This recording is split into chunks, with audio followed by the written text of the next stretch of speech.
नमस्कार साथियों, हमारे देश के अंदर 5 स्टेटों के चुनाव हैं, जिनमें 4 राज्यों के चुनाव पूर्णतः खत्म हो चुके हैं। मात्र एक स्टेट पश्चिम बंगाल ऐसा स्टेट है जहां अभी सिर्फ 8 चरणों में चुनाव होने हैं, जिनमें 4 चरणों के चुनाव हो चुके हैं।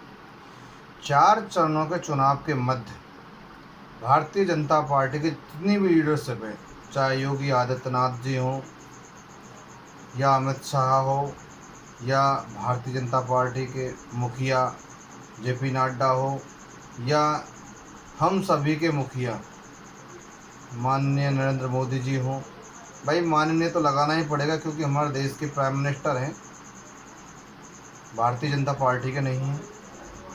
लेकिन हमारा विरोध करना नैतिक कर्तव्य है। हम उनका विरोध करेंगे क्योंकि उनके कर्तव्य और कार्य ऐसे हैं जो हमारे हितों पर कुठाराघात करते हैं और हमारे हितों के विपरीत भी हैं। लेकिन पश्चिम बंगाल के 4 चरणों के जो चुनाव हुए, उन 4 चरणों के चुनाव में कहीं भी दलितों का या दबे कुचले शोषित वंचित तबके का कहीं कोई जिक्र नहीं किया उन्होंने। लेकिन आज 4 चरणों के चुनाव होने के बाद में 4 चरणों के चुनाव जब रह गए हैं या कूच बिहार में हिंसा हो गई है, तब कहीं जाकर के उनको दलित फैक्टर याद आया है कि दलितों को किस तरीके से टीएमसी या टीएमसी के लीडरशिप या लीडरों को चुनाव में वोट ना करें, ऐसा दलित लॉबी को भड़काया जा रहा है कि टीएमसी के लीडर ने ऐसा दलितों के लिए कहा है, वो भिखारी हैं। लेकिन मांगने वाला हर व्यक्ति भिखारी होता है, ऐसा मैं नहीं कहता, ऐसा आप लोग कहते हैं। और रहा सवाल उसके स्टेटमेंट का, टीएमसी लीडर का, मैंने तो नहीं देखा है, लेकिन कहीं न कहीं हमारे देश के जो साहिबजादे हैं या साहिबजादे हैं, जो भी कहें हम उनको, चाहे प्रधान सेवक कहें हम उनको, लेकिन मैं उनको याद दिला दूं, आज से तकरीबन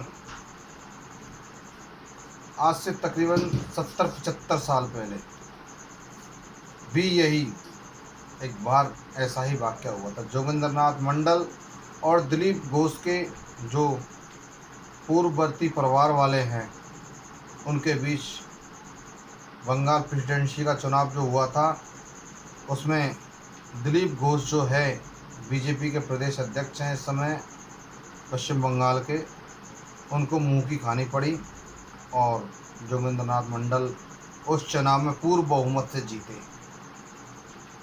लेकिन आज जब भारतीय जनता पार्टी की सरकार सत्ता में आई, तो फिर वही राग अलापा, भीम मीम, जो नारा आज़ाद भारत से पूर्व दिया गया था और वही नारा भारतीय जनता पार्टी की सरकार बनने के बाद संसद में दिया गया था, आज वही फिर नारा इनके जो नुमाइंदे कह सकते हैं, मंत्रिमंडल कह सकते हैं, इनके अंधभक्त कह सकते हैं या इनके सपोर्टर कह सकते हैं या उनके सपोर्टर कह सकते हैं, क्योंकि हर आदमी एक दूसरे से जुड़ा हुआ था। अगर ये उनका समर्थन करते तो कहीं ना कहीं ऊपर की लॉबी भी उनका समर्थन ही करती है, ऐसा नहीं कि समर्थन नहीं करेगी। अगर समर्थन नहीं करेगी तो नीचे की लॉबी समर्थन क्यों करेगी भाई? तो इनके समर्थक हमेशा से ही दलित लॉबी को दबाते रहे हैं, धमकाते रहे हैं और आज भी उनको हे दृष्टि से देख रहे हैं। और उनके आका आज पश्चिम बंगाल में 4 चरणों के चुनाव के दौरान दलितों का वोट पाने के लिए दलित हितैषी बन रहे हैं।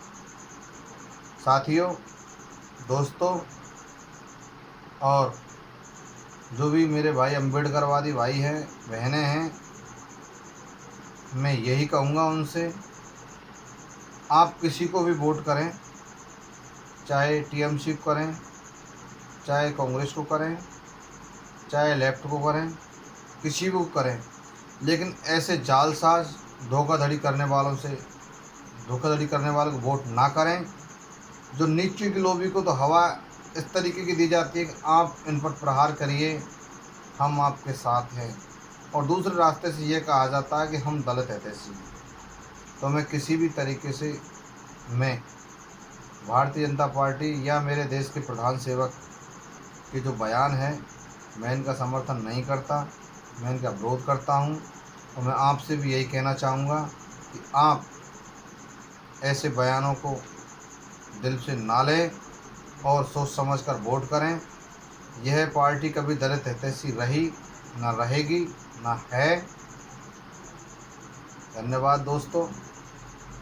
जय भीम, जय भारत। इसी के साथ ही मैं अपनी बात को ख़त्म करता हूँ।